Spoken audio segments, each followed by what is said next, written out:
Happy spring equinox, everybody! And if it isn't the spring equinox when I'm posting this, well, I tried. Because it's Tacto P Deep Dive time, starring the Four Seasons Spring. Yes, that's her full name, but I will be calling her Spring for short. Nothing much left to say, so let's dive in, starting with the history behind the score. Despite being the second youngest of the Four Seasons sisters, Spring as a score was the first to be composed. Each of the songs were styled as 3 movements, alternating between allegro and largo.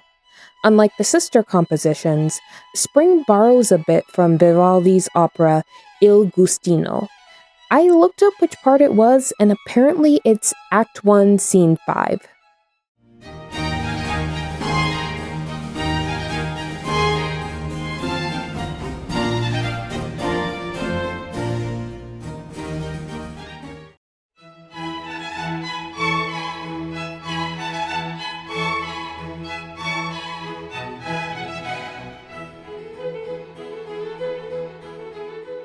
It's also speculated that the inspiration came from the countryside in Mantua, which is a municipality in Lombardy, which itself is a region in Italy.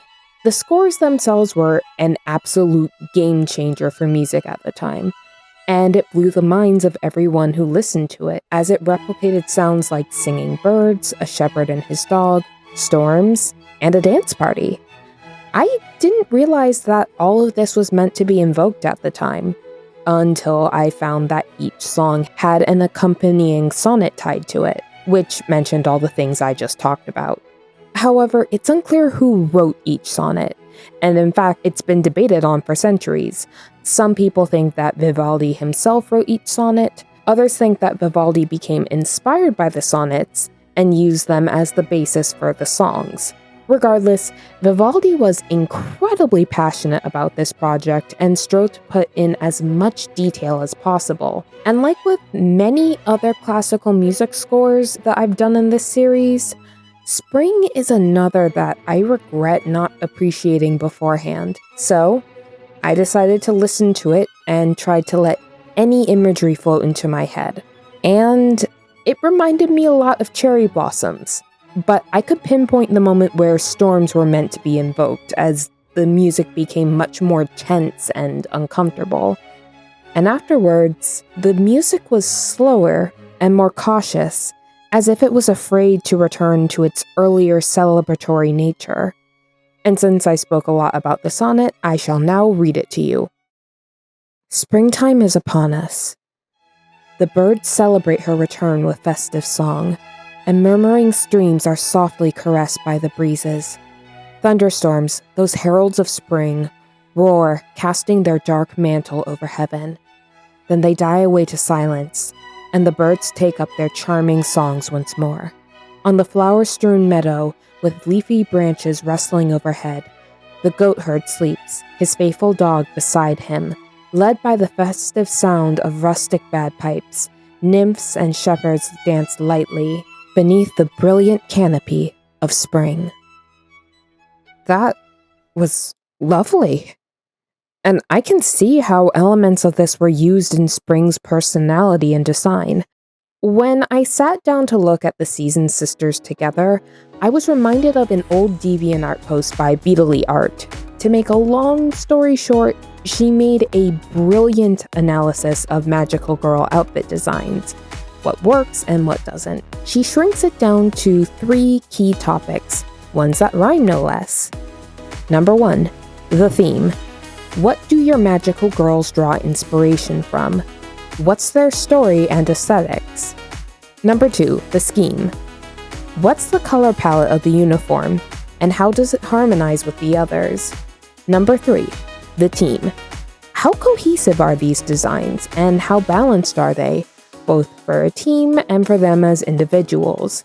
In general, I recommend checking this out if you need help making your own magical girl uniforms, but I will be using this to explain why these work wonders for the Season sisters and why I like their designs. Mostly it's going to be focused on Spring, but each girl will get their time in their own videos. Let's start with the theme. It's pretty obvious what the theme is, so I'm going to break down the design details using Spring. Starting from the top, Spring and her sisters have two-toned hair, with one half being ombre in their color of choice, and the other being white, with various flora pertinent to their season in it. And I do mean in. Those things are baked into their hair follicles. Each sister also has their own unique hair accessory, with Spring having a little bird hair clip. Her puff skirt also has what I think are primroses underneath, almost as if it's making a petticoat. And if I'm considering the flower symbolism, primroses symbolize new beginnings, innocence, and youth. Most notably, though, because they are among the first flowers to bloom, they symbolize the end of winter and the start of spring. That is so damn clever, I love it. But unlike her sisters, Spring is the only one in the group that wears a little capelet as a neck accessory, which sets her apart from the others, just a smidge. Let's move on to number 2, the scheme. Alright, finally I can talk about the colors. You have no idea how hard it was to not talk about them in the first section. Each sister has their own color that represents them. For Spring, it's this bright, rosy pink. Honestly, the biggest surprise of this section is the fact that a lot of people do associate Spring with the color pink. I mean, 9 times out of 10, Spring is usually represented by cherry blossoms. Still, for me, Spring was more associated with green. But based on how Spring's personality is, I really can't see it working. Pink as a color is typically associated with feelings of warmth, innocence, and femininity, which suits her far better than green. Moving on to the accent colors, which are black, gold, and white, they complement her outfit perfectly without taking attention away from the brighter aspects. Her skirt also contains primroses in shades of pink, red, blue, and purple, each having their own meanings. Red symbolizes passion and charm, pink symbolizes youth and renewal, purple creativity, and blue a one-of-a-kind connection. Lastly, let's discuss how she functions as a part of number 3, the team. I'm gonna keep it short as to not get into the other girls too deeply, but you can just look at the sisters and know that they're meant to be a team. Each outfit consists of a black neck accessory, a white blouse with puffed sleeves paired with either a dress of varying length in winter and autumn's cases, or a bodice and skirt with corset detailing for spring and summer. The bottom half consists of a two-tone skirt with their seasonal flora peeking through, boots of varying lengths, and sometimes stockings. Spring herself has ombre stockings that fade from white to pink, and black boots with gold lacing and pink heels. So yeah, I think we can all agree that Spring and her sisters pass with flying colors. Moving on to her weapon and her F-hole, in combat, Spring is a warden, or a tank, fighting with this adorable-looking shield that resembles a violin. It's quite intricate too. My favorite parts are the bird at the top, the primrose detailing in the middle, and the fact that the bow resembles flower petals. You can also see that her F-hole is pink as well with purple detailing. And that's a design I really don't like. To me personally, F-holes look better with metallic colors. There's a sleekness and an elegance there that's not present in the multicolored designs. I was gonna use a Pokeball metaphor, but then I looked up the Pokeballs and realized that they work because the different colored ones get extra details and changes to the base design to make them more visually interesting. I think if, for example, Springs had flowers etched into the metal, that would be more visually appealing than just pink rectangle. But I digress. In terms of her personality, if she were to be described as a TV trope, Spring would be what you'd call a Cloud Cuckoo-lander. Cheerful, innocent, and oblivious to things that others would consider abnormal. She often gets into trouble due to her carefree nature and her cheery personality. Her biography calls her a placid girl who goes at her own pace and likes to play with birds as opposed to training and studying. It also mentions that her slacking off often leads to her getting scolded. She's stated to like amaretti cookies, and her hobby is making conversation with small birds. Initially, I thought this was funny, but now that I've seen it be put to use, it is no joke. That is a damn useful skill that she has. Her profile also states that she's a bit detached from the world, and this translates well in her battle dialogue, which is cheerful and optimistic with brief, almost lucid moments to the seriousness of battle. Her defeat dialogue has her either say that peace will come one day, or outright beg Tact not to lose hope. Otherwise, she's talking about the weather, and another defeat dialogue has her state that she'll just beat them next time. Like, this is a game for her that she can just return to later. And then there's the line, "Let spring finish you off." That is so weirdly unsettling, and her expression isn't helping. But now that I've given you a good basis for how she looks and acts, let's have a proper chat with Spring, shall we? Okay, so in terms of story mode content, there is none.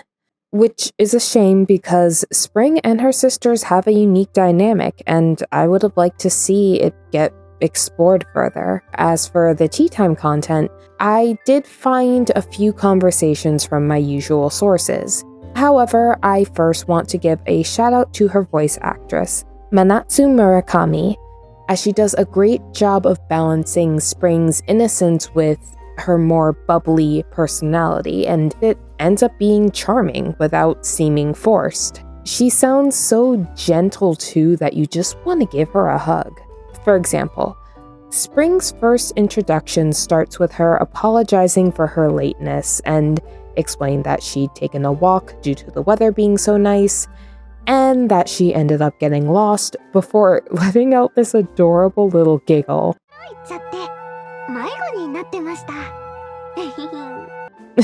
Aww. Man, I can't stay mad at that face. I mean, just listen to her. She's so cute. Still, there is one thing I need to note about Spring, and it's that she talks about herself in the third person. I've seen this back when I used to read manhwas pretty prolifically, where kids and more often transmigrated adults speak that way to show how innocent and cute they are, or at least how innocent and cute they want to come off as. However, I don't think that Spring is trying to manipulate anybody here. I mean, we don't get any implication that she's more sinister than she appears to be. In terms of her score, she doesn't really say much when she introduces it, but says that her sisters consider her to be stubborn, something that she disagrees with. This doesn't seem to bother her though, as Spring describes her sisters as cute and personally requests that Tact get along with them. When asked about her fellow music arts, she repeats the question, appearing confused before saying that she considers them reliable, powerful, and good-looking, and that because of them, Spring can live with peace of mind and play as much as she wants. And when asked who the coolest of the bunch are to her, she just talks about how good-looking Don Giovanni and Moonlight are. Dang, Gio is just charming everyone. Girl, slow down. Spring admits to feeling relaxed around Tact, and this revelation actively surprises her. She also says that it's useless to think of things you don't understand, and that it's better to just not think about it at all. I, of course, find this mentality to be incredibly troubling. I mean, you always should be thinking and using your brain. That's what it's there for. But I do feel confident that her sisters can help her quit this mentality. Eventually. Before the end of the session, Spring admits that she wants to know more about Tact so that she can befriend him too. This also isn't the first time Spring states that she wants to befriend others, and it won't be the last. However, that was the only pre-contract conversation that I managed to find. Post-contract forging, if you speak to Spring, she talks a lot about Tact wanting to know her. She also reminisces about the past, or tries to. saying that she doesn't know where to start before giving up on it entirely. When asked about her weaknesses, okay, this one just made me sad.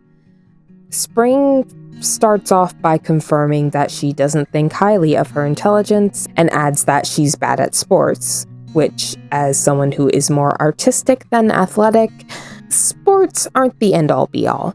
But then she says this and, wait, oh my god, I think I understand now.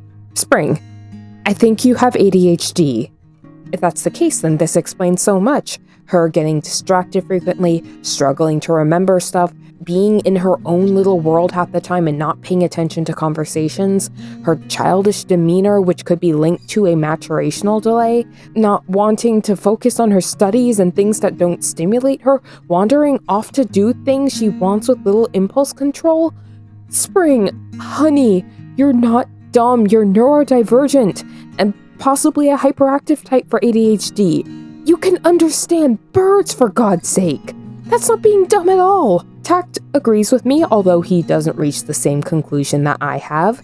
He does instead say that she has a knack for doing things.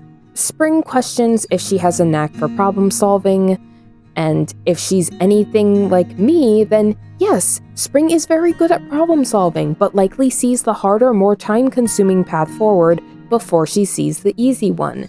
As someone who has ADHD themselves, let me give you a personal example. Back in a former job of mine, there were times where, since I worked in a kitchen that specialized in making cakes, I would resort to things like hand whipping heavy cream into whipped cream, because at that point, someone was using the mixer. And sure, I could wait, but that heavy cream isn't going to whip itself, now will it? Plus, it'll take time to clean the spare mixing bowl, and that won't change the fact that I have no mixer I can use at this moment. And that time could be used towards whipping the cream myself until I get a chance to use the mixer.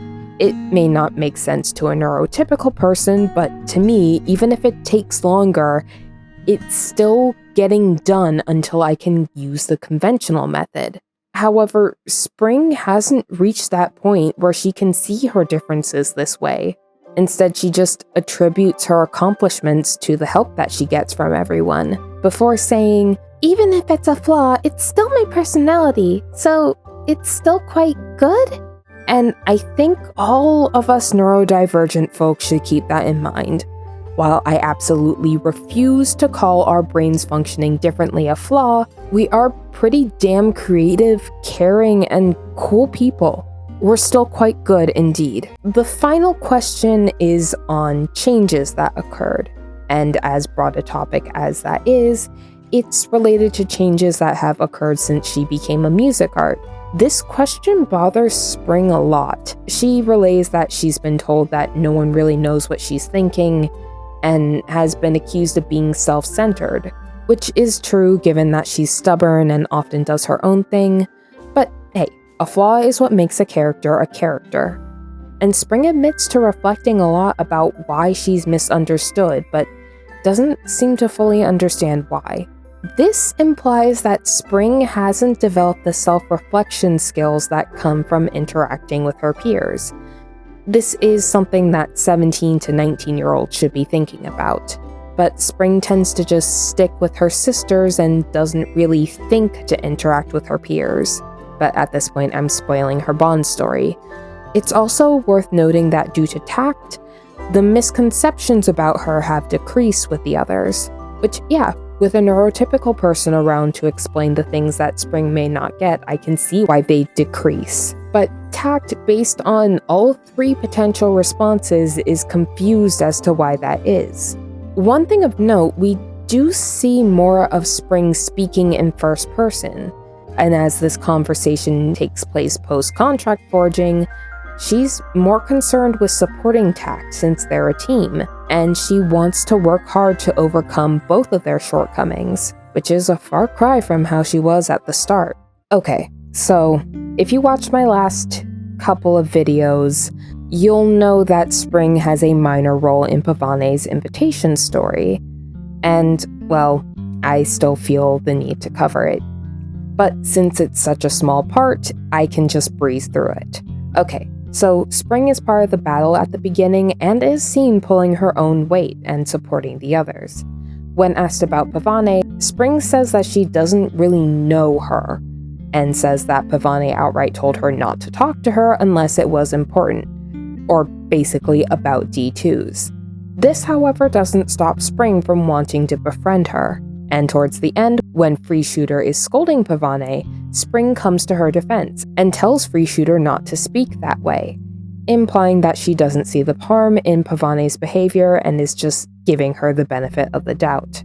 Aside from that, the only other invitation stories that Spring appears in are that of her sisters. I think it's only fair to properly begin with her own. Spring's invitation story begins with 2 other characters, but I'm gonna skip it for now. What really kicks off the plot is when Autumn, one of the older sisters, pulls Tact away from the aforementioned characters and requests that he deliver some snacks to Spring. Autumn mentions that she's having a picnic in the woods and even knows the exact location she's at. Tact finds Spring singing with a bird, and she's welcoming both towards the snacks and Tact's company. She even invites him to join her and attempts to impress him with her tea-making skills, claiming that she can brew black tea just as well as Autumn. This will not be the last time Autumn's tea-making skills are mentioned. However, when the time comes to put her money where her mouth is, she can't quite do it, and Tact ends up having to assist her. This doesn't spoil the picnicking mood though, as they genuinely enjoy their time outside. Spring says that a picnic in good weather is her favorite, which is literally the only time people go picnicking. I mean, would you want to picnic in the snow? Tact questions if she always picnics alone, and it turns out that no. Her sisters join her occasionally, some more frequently than others. When questioned if she's gone picnicking with other people, she claims she has, but when she tries to remember, she gets distracted by the flowers. See, I'm telling you, she has ADHD. Hell, I've even done this before, and also memory problems are an ADHD thing. Anyway, as they return, Spring shares that she's happy that Tact joined her, and he asks for another invitation. She obliges and walks away. The second Spring is out of frame though, Autumn is right behind asking Tact how it went, and I am certain she was camping by the entrance and waiting for them like a good big sister. Anyway, Autumn admits to being bothered that Spring doesn't really branch out and meet new people, but I honestly think that Spring just might not remember to socialize outside of her main group. I can get stuck in a routine of talking with the same people and just letting months go by before I contact my wider circle of friends and loved ones. Doesn't mean I don't care about them, I just get distracted by life. I also think that Spring just hasn't met the right people. I mean, she's not shy about making friends, and maybe it's because I've covered them before, but I could see her being friends with Elise and Free Shooter. Elise would enjoy picnicking as a more sedentary activity, while also providing the external stimulation that she wants, while Free Shooter would just love being in nature and would provide a boundless sort of energy that I think would work well with Spring and Elise. I can see the 3 of them now, in fact. Free Shooter leading them into a sing-along, Elise resting on a cushion as she hums along, maybe embroidering, maybe clapping, while Spring is cheerfully clapping and singing while the birds chirp along. But instead, Tact is recruited to help Spring meet more people, as she has conversations with Campanella, Fledermaus, and Daphnis and Chloe. Spring is excited to get to know them, and the interactions go as follows. Campanella is, well, I either didn't realize or forgot that she's a more brainy and boisterous character. The conversation begins with her calling herself a genius and questioning whether Spring can keep up with her or not.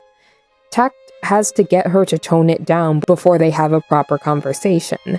And, well, Campanella goes on to talk about her charm, which, I mean, I don't know if it goes well.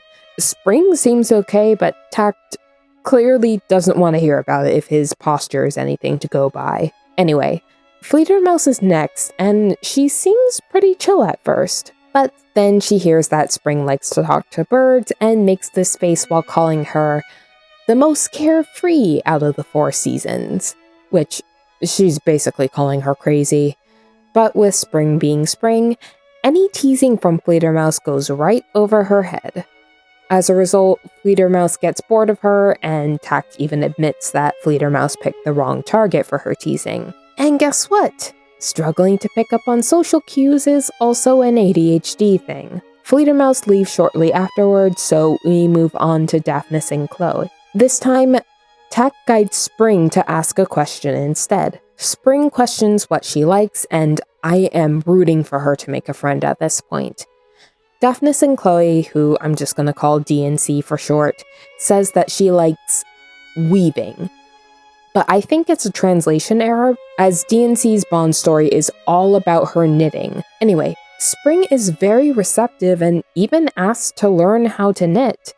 DNC correctly points out that knitting isn't hard at all, and in exchange, Spring invites her on a picnic. Yes, she did it! Spring made a friend! Spring thanks Tact for helping her to talk to others, and they go to the main hall to review everything that went down. Spring does get an inkling that Tact didn't just do this out of the good of his heart, but they end up going to report to Autumn. Okay, time to talk about the characters that I mentioned at the start of this section. You see, this invitation story begins with Fledermaus and her conductor-to-be, Avril. Both of them are complaining about a hard-to-find D2, that's these things, in the forest.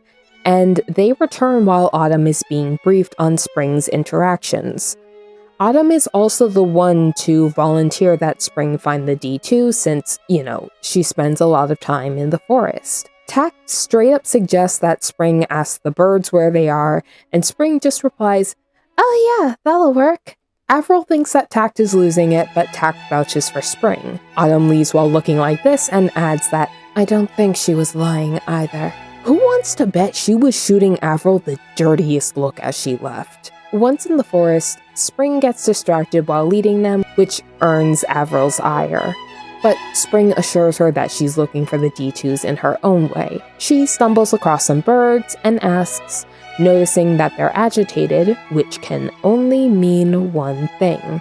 The birds know where the D2s are! Hooray! Naturally, Avril is shocked that Spring managed to find them, but I believed in Spring, who also earns Fledermaus's respect with this action. After the battle, Avril even apologizes for not believing her, and Spring is confused by this but is glad that she could be of help. Tact is surprised that Spring doesn't seem to get that what she did was incredible. Fledermaus points out that for Spring, it's probably nothing special.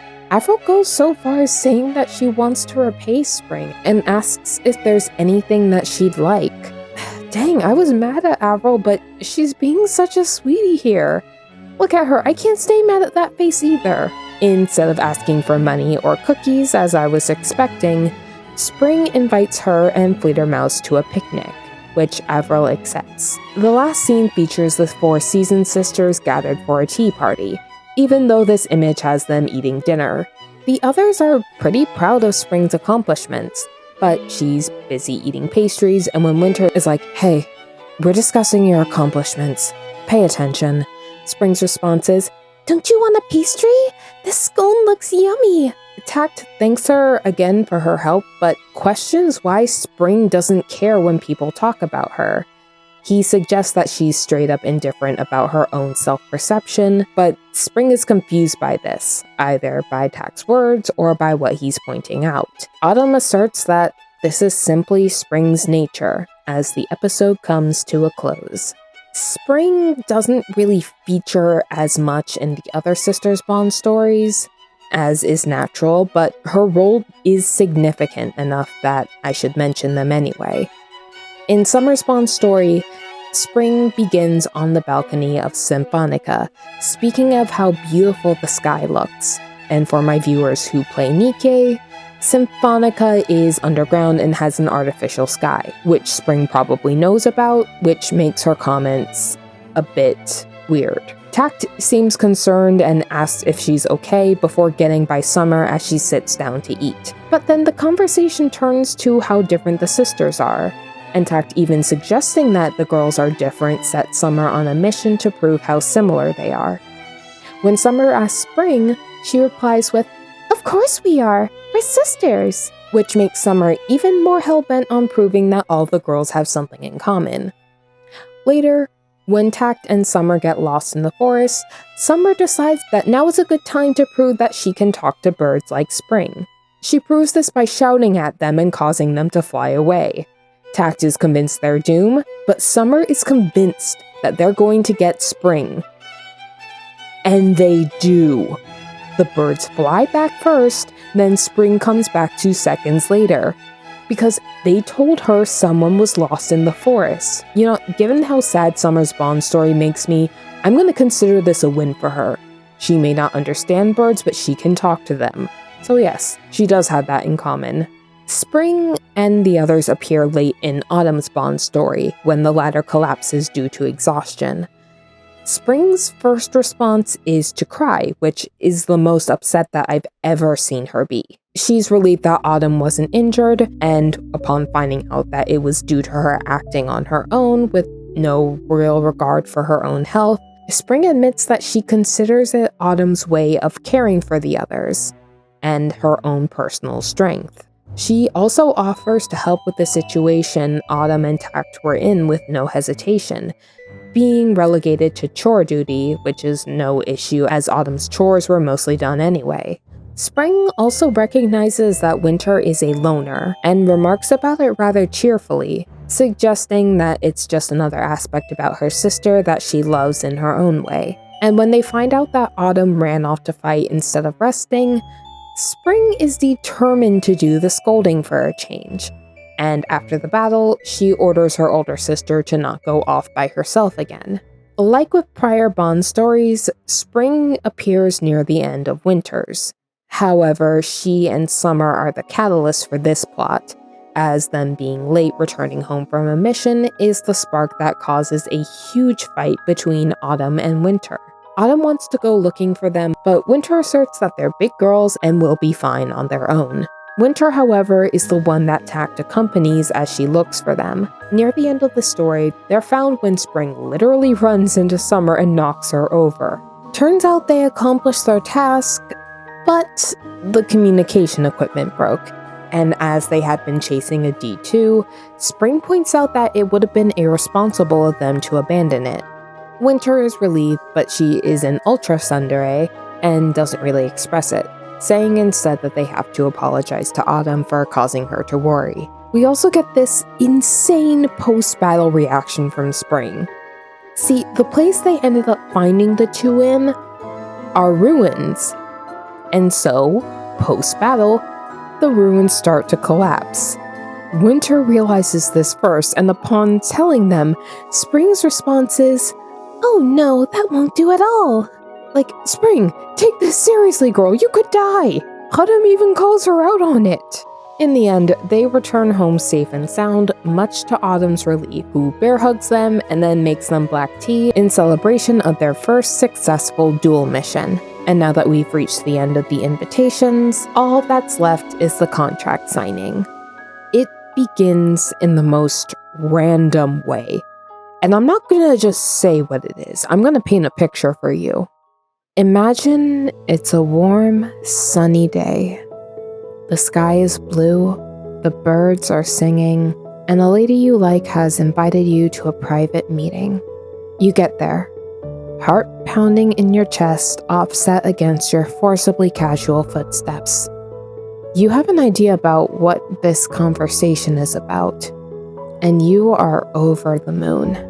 She notices you at last, turning, her eyes bright, her smile soft, and in a gentle, shy voice she says, "People often say that Spring doesn't look very reassuring." That is so random. Why would you start a conversation like that, Spring? Evidently it's because she feels the same way, but says that she's quite careful? Why is that formatted as a question? It seems that she wants someone like Tact who is, quote, a good protector. Ironic as she herself is a protector class. But given how carefree she is, she believes that Cact will keep her safe from wandering into danger. But then she goes on to propose the contract forging. And we can either say, even if you ask me what I think, ... I don't know what that means. It feels like a half-done sentence. You can also pick the more straightforward, so sudden. Spring brings up the contract again, and after getting our agreement, she asserts that while she may fail, she'll still try regardless. さあ、春は訪れた。嵐も乗り越えいざここに。踊るも自由、眠るも自由。すべては好きのままにあれ。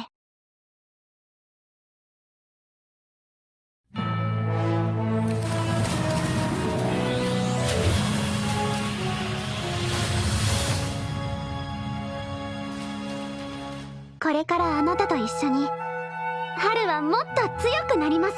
だからよろしくお願いしますね。With that, the contract is complete. I'm really not quite sure what I expected from Spring, but I truly did not expect to resonate with her as much as I did. I know I harped on about her having ADHD quite a bit, but it's only because I've seen so many symptoms in her. And her story of making friends and others struggling to take her seriously as a smart and capable person, that hit closer to home than I thought it would. While I doubt the devs actively wrote her as being neurodivergent, they still did a great job of showing her as someone who is wired differently but no less deserving of love and friendship.